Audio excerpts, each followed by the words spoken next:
தனுஷுக்கு எதிராக நயன்தாரா எழுதியுள்ள கடிதம்தான் தற்போது பெரும் பேசுபொருளாக உள்ளது. அடுக்கடுக்காக நயன்தாரா வைத்துள்ள குற்றச்சாட்டுகளுக்கு என்ன காரணம் என்பதை பார்க்கலாம். கஸ்தூரி ராஜாவின் மகனும் செல்வராகவனின் தம்பியுமான அன்புக்குரிய தனுஷ் அவர்களே, இதுதான் நயன்தாராவின் கடிதத்தின் முதல் வரி. இது சாதாரணமாக சொல்லப்பட்ட வார்த்தைகள் அல்ல. உங்கள் அப்பாவும் அண்ணனும் தான் உங்களின் முதல் அடையாளம் என்பதே இதற்கு பொருள். உங்களை போன்றவர்களுக்கு சினிமா வாய்ப்பு கிடைத்துவிடும். ஆனால் தனக்கு அப்படி அல்ல, போராடித்தான் இந்த இடத்தை பிடித்துள்ளதாக கடிதத்தில் நயன்தாரா குறிப்பிட்டிருக்கிறார். தன் வாழ்வின் மகிழ்வான தருணங்கள் இடம்பெற்றுள்ள ஆவணப்படத்தில் மகத்துவமான காதலை கண்டடைந்த நானும் ரவுடிதான் திரைப்படம் இல்லாததன் வலி மிகவும் கொடுமையானது என்று நயன்தாரா குறிப்பிட்டுள்ளார். அந்த படத்தின் காட்சிகள் மற்றும் பாடல்களை பயன்படுத்தும் வகையில் தயாரிப்பாளரான நடிகர் தனுஷிடம் தடையில்லா சான்றிதழை பெற 2 ஆண்டுகள் வரை காத்திருந்ததாகவும், ஆனால் அது பலனளிக்காததால் இந்த முடிவை கைவிட்டதாகவும் நடிகை நயன்தாரா தெரிவித்துள்ளார். நானும் ரவுடிதான் திரைப்படத்திற்காக இதயத்திலிருந்து எழுதப்பட்ட வரிகளை கூட ஆவணப்படத்தில் பயன்படுத்தக்கூடாது என்பது எந்த அளவுக்கு வருத்தத்தை ஏற்படுத்தும் என்பது அனைவருக்கும் புரியும் என்றும் குறிப்பிட்டுள்ளார். அண்மையில் வெளியான ஆவணப்படத்தின் ட்ரைலரில் இடம்பெற்ற 3 வினாடி காட்சிகளுக்கு 10 கோடி ரூபாய் இழப்பீடு கேட்டிருப்பது வினோதமாக உள்ளதாகவும், கீழ்த்தரமான இந்த செயல் தனுஷ் எப்படிப்பட்டவர் என்பதை வெளிச்சம் போட்டு காட்டுவதாகவும் அந்த கடிதத்தில் நயன்தாரா விமர்சித்துள்ளார். நானும் ரவுடிதான் படம் எடுத்து 10 ஆண்டுகள் ஆனாலும் நீங்கள் அப்போது சொல்லிய வார்த்தையை இன்னும் நான் மறக்கவில்லை என்றும் சாடியுள்ளார். 2016 பிலிம்பேர் விருது வழங்கும் நிகழ்ச்சியில் நயன்தாரா சிரித்துக் கொண்டே தனுஷை வஞ்ச புகழ்ச்சி செய்திருப்பார்.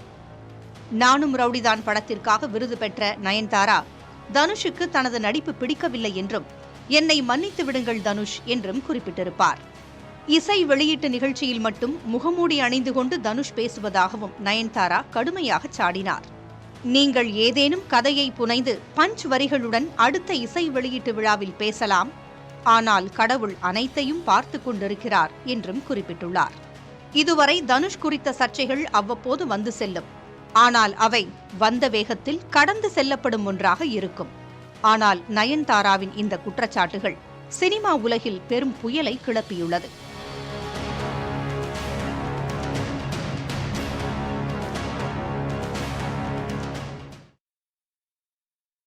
நடிகர் தனுஷை கண்டித்து நடிகை நயன்தாரா எழுதி வெளியிட்ட கடிதத்திற்கு பல்வேறு பிரபலங்கள் ஆதரவு தெரிவித்து வருகின்றனர்.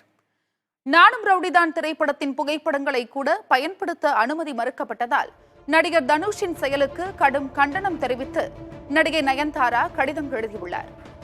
மேடைகளில் அப்பாவி ரசிகர்கள் முன்பு பேசுவதை போல் 1% கூட உங்களால் நடந்து கொள்ள முடியாது என்பதை தானும் தன் கணவரும் அறிந்திருப்பதாக நடிகை நயன்தாரா குறிப்பிட்டுள்ளார். அனைத்து மேடைகளிலும் நடிகர் தனுஷ் குறிப்பிடும் ஸ்ப்ரெட் லவ் என்பதை வெற்று வார்த்தையாக மட்டுமின்றி ஒரு முறையாவது வாழ்க்கையிலும் அவர் கடைபிடிக்க வேண்டும் என நடிகை நயன்தாரா குறிப்பிட்டிருந்தார். இந்நிலையில் தனுஷின் செயலை விமர்சிக்கும் வகையில் நயன்தாராவின் கணவரும் திரைப்பட இயக்குநருமான விக்னேஷ் சிவன் பதிவிட்டுள்ளார். 3 வினாடி காட்சிகளை பயன்படுத்தியதற்காக நடிகர் தனுஷ் அனுப்பிய நோட்டீஸின் புகைப்படத்துடன் மேடையில் வாழு வாழவிடு என்று கூறி நடிகர் தனுஷ் பேசிய வீடியோவையும் பதிவிட்டுள்ள விக்னேஷ் சிவன் அந்த வீடியோவுக்கு வாழு வாழவிடு என கேப்ஷனையும் பதிவிட்டுள்ளார். இதேபோல் நடிகை நயன்தாராவின் பதிவுக்கு நடிகர் தனுஷுடன் இணைந்து நடித்த பல நடிகைகள் ஆதரவு தெரிவித்துள்ளனர். மரியான் பட கதாநாயகி பார்வதி சல்யூட் இமோஜியை ரிப்ளேவாக பதிவு செய்து நயன்தாராவுக்கு ஆதரவு தெரிவித்துள்ளார். இதேபோல் நையாண்டி நாயகி நஸ்ரியா, கொடி நாயகி அனுபமா, 3 பட நாயகி ஸ்ருதி ஹாசன், வடசென்னை நாயகி ஐஸ்வர்யா ராஜேஷ் ஆகியோரும் நடிகை நயன்தாராவின் பதிவை லைக் செய்துள்ளனர். மேலும் மலையாள நடிகைகள் இஷா தல்வார், மஞ்சுமா மோகன், அஞ்சு குரியன் உள்ளிட்டோரும் நடிகை நயன்தாராவுக்கு ஆதரவாக அவரது பதிவை லைக் செய்துள்ளனர்.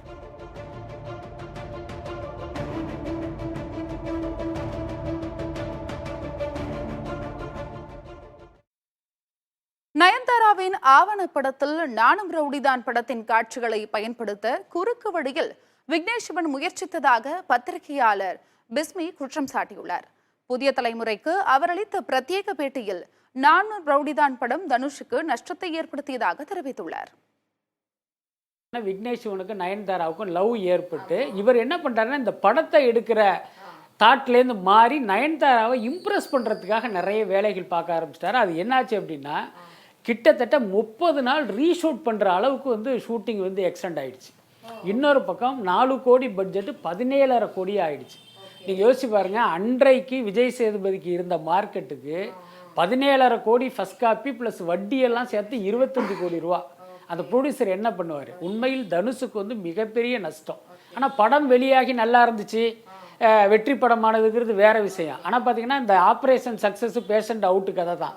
தனுஷுக்கு அதில் நஷ்டம். இவர்கிட்ட நேரு வழியில் வந்து அனுமதி கேட்டிருந்தா ஒருவேளை பழைய கசப்பான சம்பவங்களை மறந்து அவர் கொடுத்துருக்கிறதுக்கு வாய்ப்பு இருக்குது. ஆனால் இவர் பேக் டோரில் வந்தது தனுஷுக்கு கடுப்பாயிடுச்சு. அதனால என்ஓசி தரமாட்டேன்ட்டார்.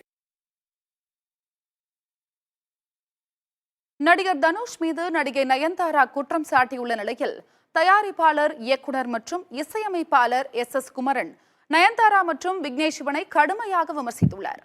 எல்ஐசி என்ற தனது தலைப்பை தனது அனுமதியின்றி நயன்தாராவின் கணவர் விக்னேஷ் சிவன் பயன்படுத்தியதாக அவர் குற்றம் சாட்டியுள்ளார். இது தொடர்பாக அவருடன் செய்தியாளர் ராதா நடத்திய கலந்துரையாடலை பார்க்கலாம். இந்த எல்ஐசி மூவி என்ற தலைப்பை விக்னேஷ் சிவன் என்கிட்ட பெர்மிஷன் கேட்காமலே எடுத்துட்டாரு அப்படின்னு சொன்னீங்க. இந்த எல்ஐசி விவகாரம் சம்பந்தமா, அந்த தலைப்பு சம்பந்தமா விக்னேஷ் சிவன் உங்ககிட்ட எப்போ பேசினாரு, என்ன பேசினாரு, நீங்க அவர்கிட்ட என்ன பேசுனீங்க, அந்த விவகாரம் பத்தி சொல்லுங்க. கடந்த வருடம் வந்து ஒரு நயன்தாரோட விக்னேஷ் மேனேஜர் மயில்வாகன் வந்து தொடர்பு கொண்டு இந்த எல்ஐசி டைட்டில் வந்து எங்களுக்கு தேவைப்படுது, உங்கள்கிட்ட இருக்கிறது கொடுங்க அப்படின்னா. இல்லை சார், என்னோடய படத்துக்கு தேவைப்படுது. நான் என்னோடய படத்துக்காக கடந்த 2015 அந்த டைட்டில் வந்து நான் தயாரிப்பாளர் சங்கத்தில் பதிவு பண்ணி ஒரு 7 வருஷமாக அதை வந்து மெயின்டைன் பண்ணிகிட்டு இருக்கேன். ஸோ இந்த வருடம் படப்பிடிப்புக்காக அந்த டைட்டில் வந்து நான் வந்து பதிவு பண்ண நேரத்தில் அவர் வந்து இந்த படம் டைட்டில் வந்து எங்களுக்கு தேவைப்படுதுன்னாரு. இல்லை சார், எனக்கு என்னோடய படத்துக்கு தேவைப்படுது, தர முடியாது அப்படின்னு. அப்புறம் இந்த டைட்டில் வந்து எங்கிட்ட இருந்து உங்கள்கிட்ட எப்படி வந்து அப்படின்னு அவரோட ஆர்குமெண்ட் மாற்றினார். அப்புறம் வந்து எனக்கு அது முரணாக இருந்தது. என்னடா, நம்ம ஒரு தலைப்பை வந்து ப்ராப்பராக பதிவு பண்ணி அதுக்கான ஒரு ஒரு விலையை கொடுத்து அதை க்ரியேட் பண்ணி அதை வந்து படத்துக்காக நம்ம வந்து மெயின்டைன் பண்ணிகிட்டு இருக்கிற நேரத்தில் இப்படி கேட்கும்போது நான் வருத்தப்பட்டேன். இப்போ எங்கிட்ட இருக்குன்னா உங்கள்கிட்ட ஏன் கேட்குறீங்க அப்படின்னு. இல்லை சார், எங்களுக்கு தேவைப்படுது அப்படின்னா. அப்புறம் நான் கொடுக்க முடியாது சொன்னதுக்கப்புறம் அடுத்த 1 வாரம் கழித்து போன வருடம் வந்து அந்த படத்தை எல்ஐசின்னு ஒரு டைட்டில் வச்சு அவங்க வந்து பூஜையை போட்டு ஆரம்பிச்சிட்டாங்க. இப்போது எனக்கு அதிர்ச்சியாக இருந்தது. ஒருத்தரோட அனுமதி இல்லாமல் ஒருத்தரோட டைட்டில் வந்து இருக்குன்னு தெரிஞ்சு அவங்க பண்ணும்போது இது எப்படி சாத்தியமாகும்? நம்மளும் இந்த இண்டஸ்ட்ரியில் 30 வருஷமாக இருக்கிறோம், எப்படி? அப்புறம் அதை நான் வந்து எல்லா மீடியாலையும் சொன்னேன். அப்புறம் சட்ட ரீதியாகவும் நான் வந்து அதை உங்களுக்கு நோட்டீஸ் அனுப்பிச்சேன். விக்னேஷ் சிவனுக்கும் அந்த கம்பெனிக்கும் இந்த லலித் ப்ரொடியூசருக்கும் அனுப்பிச்சேன். அதுக்கப்புறம் அது கொஞ்சம் பரபரப்பாக போகும்போது எல்ஐசியே வந்து அந்த டைட்டிலுக்கு வந்து இது பயங்கரமாக பூம் ஆயிடுச்சு இல்லை. ஸோ நான் என்னோடய கதைக்காக ஆப்டாக இருக்கிறனால நான் வச்ச டைட்டில் அது. இந்த கான்ட்ரவர்சி வந்தனால இந்த டைட்டில் வந்து பயங்கர பூமானது. எல்ஐசி லைஃப் இன்சூரன்ஸ் கார்பரேஷனே இந்த டைட்டில் வந்து வைக்கக்கூடாதுன்னு சொல்லிட்டு நான் எப்படி நோட்டீஸ் அனுப்பிச்சனோ அதே மாதிரி எல்ஐசியும் வந்து விக்னேஷ் நோட்டீஸ் அனுப்பிச்சிது. ஒரு கட்டத்துக்கு அப்புறம் அவங்க வந்து எங்கிட்ட போராடலாம், நான் ஜெயிச்சலான்னு பார்த்தா எல்ஐசியிட்ட அவங்க வந்து போராடி ஜெயிக்க முடியல. ஒரு கட்டத்துக்கு அப்புறம் அந்த டைட்டில் வந்து அவங்க மாற்ற வேண்டிய சூழலுக்கு ஆகிப்போச்சு. இப்போ அந்த டைட்டில் வந்து இல்லைக்கேன்னு மாற்றிட்டாங்க. அவங்க அபகரித்தது வந்து சட்ட ரீதியாக எனக்கு மன உளைச்சல் ஆச்சு. இன்றைக்கி வந்து அவங்களுக்கு ஒரு வழி வரும்போது எப்படி வலிச்சோ இந்த வழியை வந்து ஒரு 1.5 வருஷம் முன்னாடி நான் அனுபவித்தேன். இது தான் நான் வந்து அறிக்கையாக கொடுத்துருந்தேன். ஸோ படைப்புங்கிறது 2 பேருக்குள்ளே ஒரு விஷயம் மேடம். உங்களுக்கு கூட ஒரு மேட்டர் இருக்குங்கிறதுனா பேசி தீர்க்க வேண்டிய விஷயத்தை வந்து பொது வெளியில் சொல்ல வேண்டிய அவசியமே கிடையாது. அதனால் இது அவங்களுக்கு மட்டும் வலிச்சது அன்றைக்கி எனக்கு வலிச்சதில்லை. அதைத்தான் நான் வந்து இந்த ஞாபகப்படுறதுக்காக இந்த விஷயத்தை வந்து கொண்டு அறிக்கையாக கொடுத்தேன் நான்.